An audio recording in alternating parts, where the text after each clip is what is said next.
వాస్తవం మాట్లాడుకుందాం. Icon star Allu Arjun గారిపై విపరీతమైన కోపం, ద్వేషం ప్రదర్శించే స్థితి దాటిపోయింది. ప్రస్తుతం ఆయన మీద ఉన్నటువంటి ద్వేషం, కోపం లాంటివి సింపతిగా టర్న్ అవుతోన్న దశ. అవును, మరి ఏదైనా ఓవర్ డోస్ అయితే ఇలాగే ఉంటుంది.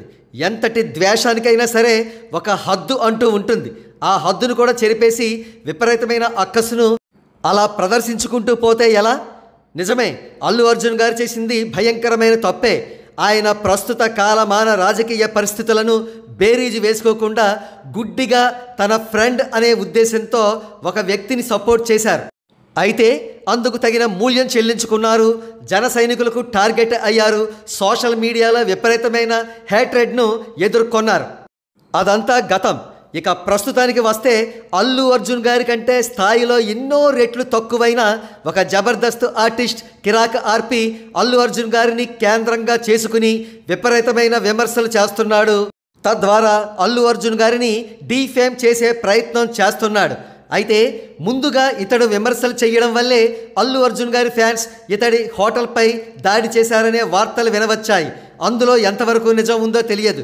అయితే దానిని సాకుగా చూపి ఇతడు అల్లు అర్జున్ గారిపై మరింతగా రెచ్చిపోతున్నాడు. ఇతడు ఇంత దారుణంగా రెచ్చిపోవడానికి కారణం టీడీపీ డైరెక్షన్ అంటున్నారు. జనసేనాని పవన్ కళ్యాణ్ గారు ఇతడికి ఎటువంటి రాంగ్ గైడెన్స్ ఇవ్వరని, అల్లు అర్జున్ గారిని టార్గెట్ చెయ్యమని అసలే చెప్పరని అంటున్నారు.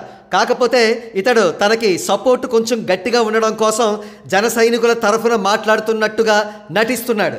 ఇక కిరాక్ ఆర్పీకి వెల్ విషర్స్ ఇస్తున్న సలహా ఏమిటంటే, బాబు కిరాక్ ఆర్పీ, ఇప్పటి వరకు అల్లు అర్జున్ని తిట్టావు, చాలు, ఆపే, ఇంక ఓవర్ అవ్వకు.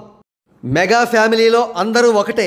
రాబోయే రోజుల్లో పుష్ప 2 ప్రీ రిలీజ్ ఈవెంట్కు పవన్ కళ్యాణ్ గారే గెస్ట్గా వెళ్ళినా ఎటువంటి ఆశ్చర్యమూ లేదు. లేదా మెగాస్టార్ చిరంజీవి గారు వెళ్ళినా ఆశ్చర్యం లేదు. అది ఖచ్చితంగా జరిగే అవకాశం ఉంది. అలాంటప్పుడు నువ్వే నీ కళ్ళు తెరుచుకుంటావు. కాకపోతే ఇప్పుడు ఈ విమర్శల వల్ల నువ్వు కూర్చున్న కొమ్మను నువ్వే నరుక్కున్నట్లు అవుద్ది. అంతేకాకుండా సినీ ఇండస్ట్రీలో నీకు అవకాశాలు తగ్గే ప్రమాదం కూడా ఏర్పడవచ్చు.